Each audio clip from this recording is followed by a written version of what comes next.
All right, Shalom. I want to start by giving our praises, honor, and glory unto Yahweh, Bahashem, Yahweh Shai, Bahashem, Ruach HaKodash. Double honors to the apostles and the elders of Great Millstone who teach and rule well. I pray the Lord have peace, blessings, and mercy upon the household of the elect. This is the brother SHAMIWAN from the Great Millstone Houston Church. And today I want to go into a lesson based off of something that happened at Friday's camp. And what happened at Friday's camp was life-threatening. I'm gonna say from my experience, I really felt like somebody pulled up, had the intentions to take lives, but he wasn't able to.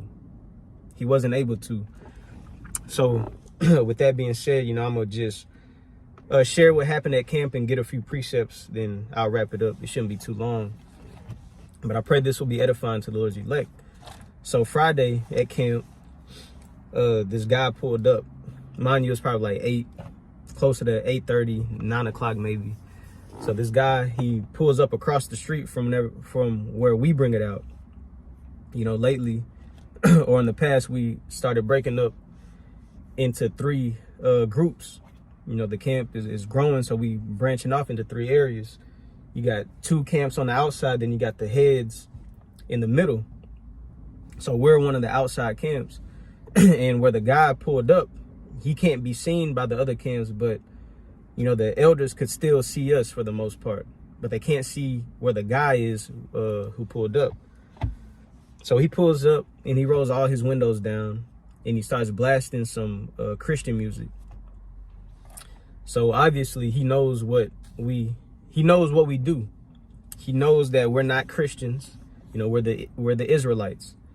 The fact that he blasts his Christian music and that Jesus vibration. So he gets out his truck and he's drinking. I really can't tell the bottle, but I know he's drinking something, and he's just pacing back and forth behind his truck. Next thing you know, he starts to cover his face. Like he puts on like a face cover, like if you would put on like hunting gear, like what people wear when they go hunting to be camouflaged and to hide your face. And I say that because, it was kind of chilly outside, not giving him the benefit of the doubt at all, because it wasn't that cold where he could use for his defense while I was just bundling up. And no, it wasn't that cold. He had gear like he was suiting up to go hunt,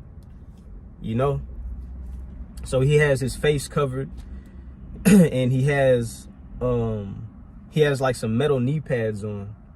And mind you, the truck he pulled up in, it looked like a Comcast truck, a utility truck, somebody who works for the city of Houston or whatever. But it wasn't no logos on it. It looked like his truck. He could have been a contractor, who knows. But in the trucks, he had compartments. Like you could put tools and certain things, whatever you have, you could put them in the compartments that were in the back of the truck. So he's on the side of his truck, opening up compartments. You really can't tell what he's doing. But whenever he starts pacing again, it's like he has something strapped on his chest, and it looked like a barrel. It looked like a rod. You really can't tell if it's a gun or not. It just looked like a barrel, like I said. But I noticed his knee pads. He had like some metal knee pads, some knee straps on, a big like heavy coat or a poncho, then like a strap on his chest. It looked like a bulletproof vest or some type of like tactical army vest, but he had that rod sticking out. So he has a flashlight and he's shining the flashlight around, and whenever he shines a light on the ceiling, you could see the shadow, the shadow on the ceiling. Then that's whenever I saw like the tip of the barrel, when it was like, okay, it's clear that that's a gun, and you can see the handle. It was clear to me that was a gun that he had strapped on his chest. So I told the brother Lamad, who was next to me, I was like, I'm not trying to sound crazy. I was like, but I think that dude across the street got a damn gun. I think it's a gun on his chest. I was like, and it feel like he trying to do something. And then Lamar was like, Khan, I'm peeping. It's like, I've been watching him. It's like, Lamar was like, what the hell? This nigga really do got that, So I knew I wasn't tripping. Other brothers start peeping it too. So we're just being mindful of him, but you know, we're still bringing it out. And, you know, as he goes, a few minutes go by, he's still pasting, you know, still flashing the light and shit at the roof, down the street, or on the ceiling and down the street. And you could see the reflection. You could see the shadow, you know, on the ceiling of what he had. And then he changes the music into some eerie, like demonic purge music. That's exactly what it sounded like before, you know, they went on a killing spree, like the music that would be playing. And he starts drinking again, and he looks like okay, this is the moment where you have your last drinks before you cock the weapon and you use it. It really looked like that, like he was about to just, you know, fuck it, this is it, I'm gonna kill this bottle and I'm gonna just let it loose before I end myself. Like, that's exactly what I thought. Those things happen, you know, especially dealing with Edomites. Niggas do that. But it got more of an eerie vibration where brothers was like, hey, you know, don't even look at him. Don't pay him no mind. Don't pay him no attention. Keep bringing it out. and that's it. You know, brothers saying, hey, the Lord is encamped around us. And like knowing that, yeah, absolutely. But being in the heat of the moment with that experience, it was real. It wasn't a moment of reading in the scriptures on the behalf of what happened to David or Azariah, Ananiah, and Mishael, or what happened to Daniel. Like whenever men were after their lives in Salakia, King David. You know, it wasn't read about. It was something that we were in. You know, that was an experience, and it was a light thing to some brothers, but you know, to other brothers, that shit wasn't light because knowing the days that we're in, those who are not in the truth are a potential agent. And I remember the Dallas brothers going into a lesson, going into that. If you don't have the truth, you are a potential agent. And if you don't have the truth, bro, you can be given over into anything. We serve the Father of spirits. So with that being understood, hey, the Lord can put any type of spirit on you, an evil spirit, any type of spirit that he wants, right? And knowing that, hey, we're doing the work of the Lord, but that doesn't make us untouchable. You know, that fear towards Yahweh Bashim Yahushua is always present. It should be. Fearing him more than we fear man, I should say. Because although that was uncomfortable and it was scary, I'm gonna admit it, that shit was scary and uncomfortable. But having the mindset of applying the scriptures to the situation, like I'm not finna run. Like, I'm not just finna just break and hit the corner and leave my brothers like that. You know, the flesh would do shit like that. But applying the scriptures to the situations that we're in, you know, this is a real life situation. So how would Yahushua move, or how would the men of the Lord move in this situation? You know, that's the thoughts.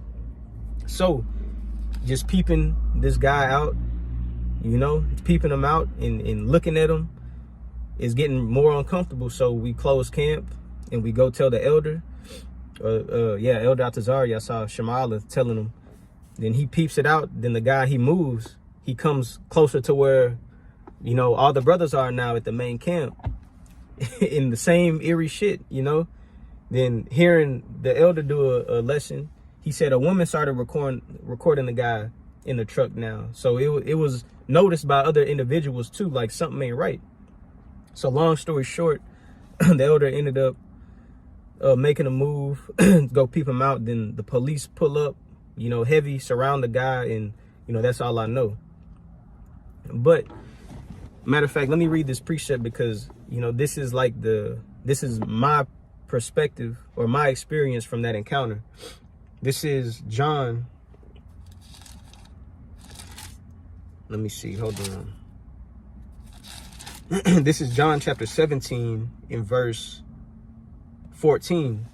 It says, I have given them thy word, and the world hath hated them, because they are not of the world, even as I am not of the world. And this is Yahushua speaking.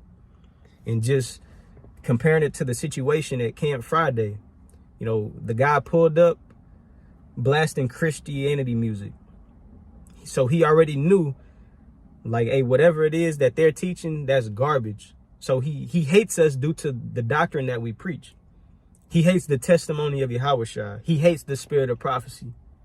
He hates the spirit of Yahweh Bahashim Yahushua. So we're the ones bringing that to light. We're the ones teaching the truth. We're the ones bringing out these scriptures in its correct way. So therefore, we're hated. Like Yahushua said, I have given them thy word. Hey, we have the truth. We speak the correct doctrine. We teach the truth, man. It says, and the world hath hated them. So we're hated due to the doctrine that we preach, which is the testimony of Yahushua, which comes in the spirit of prophecy. You know, we're in very prophetic times, and we teach repentance to Israel. We teach salvation is for Israel. We teach about the things that are coming in, We're teaching the things that are coming, the time of Jacob's trouble, Lord willing, very soon this year. World War III, the MOTB. This is what is a part of our doctrine. So it's hated by the world. It says, because they are not of the world, even as I'm not of the world. And that's exactly what it is. If we would come teaching the same thing that has been taught since the Renaissance time, since plantation Christianity, the world would love us. It wouldn't be nothing to be hated by the world, because you teach love, love, love, and do whatever, and you don't have nothing to worry about. There's no accountability with Christianity. You just do what you want, however you feel, you can do it. But if it's not right, say you're sorry and Jesus will forgive you. That's not what we preach. No, we preach that we serve a very serious God, a very austere God who is a man of war, whose word doesn't change, who has laws, statutes, and commandments placed in order for us to keep. And if we don't keep them, we get dealt with. We deal with a power that tells you how you ought to treat your brother, how you ought to treat your sister, how you ought to handle your household, how you ought to treat your woman. Husbands, love your wives, and wives, love your husbands. There's order into our way of living, which the Lord gave to us. The Lord gave to us a repentance. We teach that. The things that the Lord gave to us, we apply them to our life. He gave us that quickening spirit now to be able to teach. That's what the world hates. So it says, because they are not of the world, even as I am not of the world. Yahushua was never with how the order and the structure of this place is set up. He's not with it. He is not with this. Yahushua would not be pleased with how things are operated. The earth has been given into the hand of the wicked. The vibration in what is taught and pushed on the people, that's from the wicked. That's not from the Lord. That's why the Lord wasn't a part of this shit, just like we're not. But for verse 14, this is the point. It says, I have given them thy word. Oh, verse 15, it says, I pray that thou shouldest take, Salakia, John 17 and 15 again. I pray not that thou shouldest take them out of the world, but that thou shouldest keep them from the evil. And Friday night was a prime example. Hey, the Lord kept us from the evil, man. The Lord kept us from the evil. He still had us in the spot that we were. Hey, y'all, still bring out the truth. Hey, teach. Hey, fish for the elect. This truth has to go out. But the surroundings are evil. And the Lord kept us from the evil. Like I said, the intentions that guy had was, I really felt like he wanted to take somebody's life. But the Lord didn't allow him to do it. The Lord had us kept. Hey, the angels were encamped around us, man. I believe that. Because, put it like this. You see somebody with a basketball in their hand, with some basketball shoes, with an arm sleeve, a basketball jersey. What do you think he plans on doing? He wants to go play basketball. He's looking for a place to hoop. So if you see a man in army gear with army weapons playing death music and demonic music, What do you think he's going to do? What do you think he came here to do?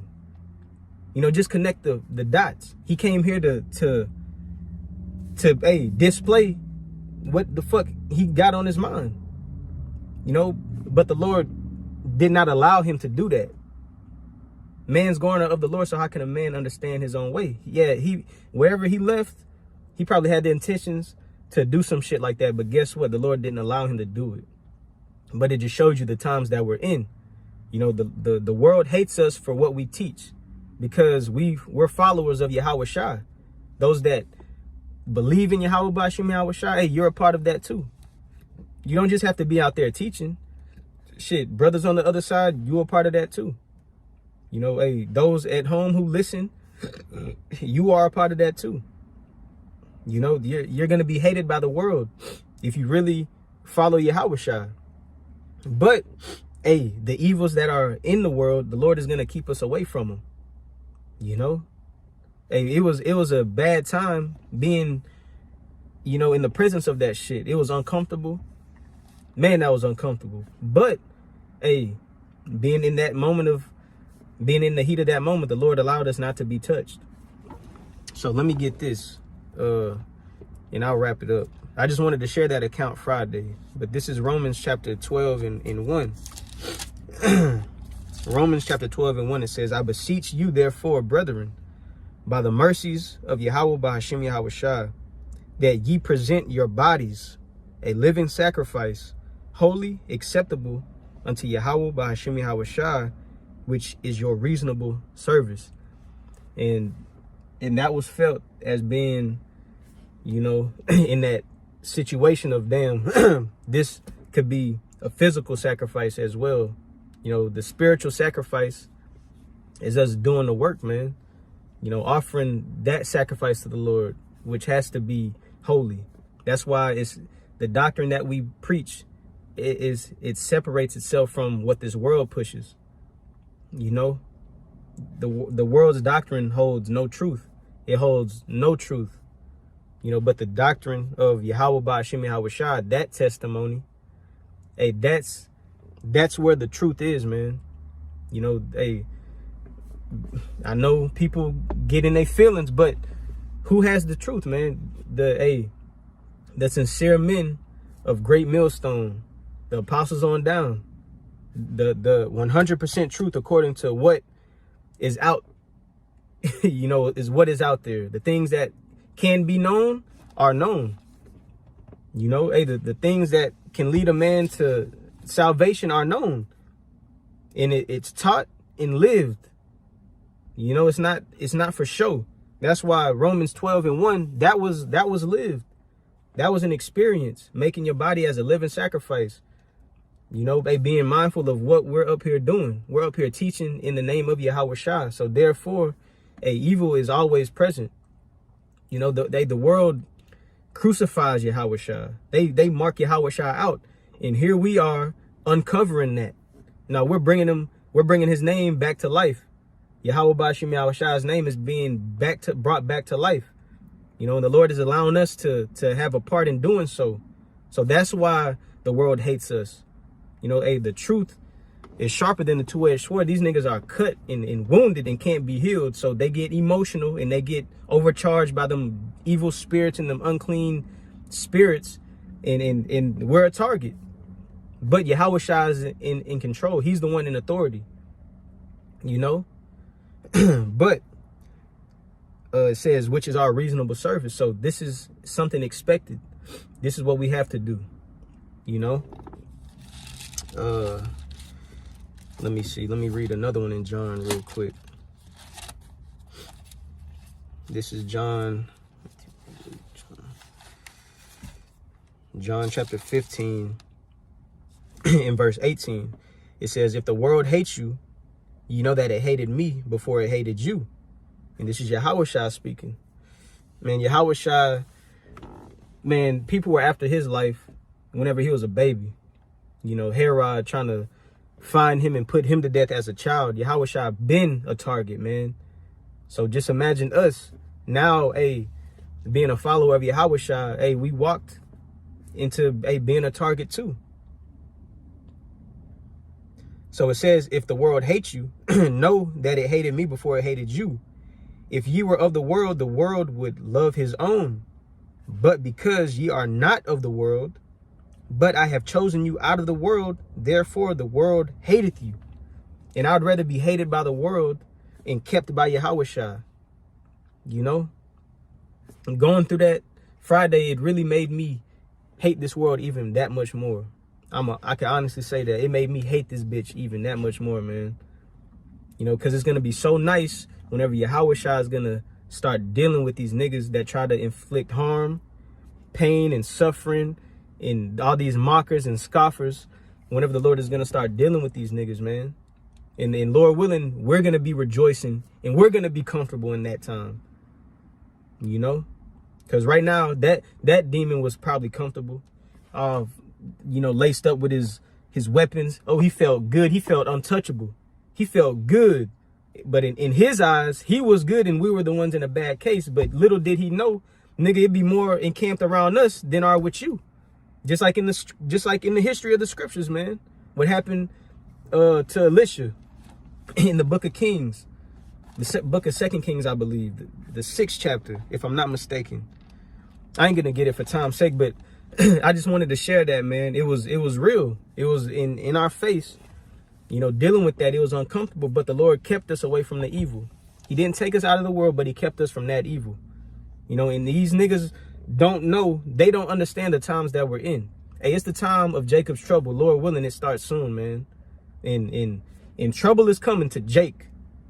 You know, you wicked niggas, because I can't tell if he was an Edomite. He looked like an Edomite, but at certain moments, it looked like a Jake, man. That's me speaking from what I saw. I don't 100% know. The spirit was like, okay, this is an Edomite, but you know how Jake is too, you know? But, you know, in the I pray this was edifying to the Lord's elect.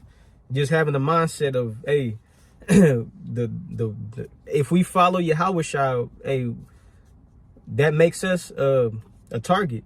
As the scriptures say, he that departed from evil maketh himself a prey. You know, so it's a target out here, and it's just gonna continue to be like this until the Lord pulls us off the streets. You know, hey, the famine of the word is around the corner, Lord willing. Just making it that much more closer to Yahushua's return. But yeah, I just wanted to share that. I pray it was edifying to the Lord's elect. Again, I want to give all praises, honor, and glory unto Yahweh, Bahashim Yahushai, Bahashim Ruach HaKodesh. Double honors to the apostles and the elders of Great Millstone who teach and will. Shalom.